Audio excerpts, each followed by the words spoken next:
අම්මකෝ? මගේ අම්මා ඉන්නවා. අම්මා දැන් කාමරට යනවා. මගේ මල්ලි මාළක එයා බැදලා යාර පුතෙක් ඉන්නවා.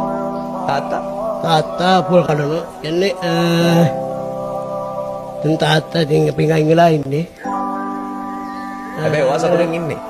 ඔයා සතුටින් ඉන්නේ? ඔයා සතුටින් ඔයා දුකින් නෙමෙයි ඉන්නේ? නෑ දුකින්. ඔයාට කිසිම දුකක් නෑනේ? නෑ. ඒ කියන්නේ කිසිම විදියක ඔයාට හිත පෑරීමක් නෑනේ? නෑ. මෙයාව සතුටින් තියෙනවා. ඔව්.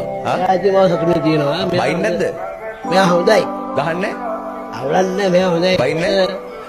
මගේ එකම සහෝදරයා බයින් නැහැ? නෑ.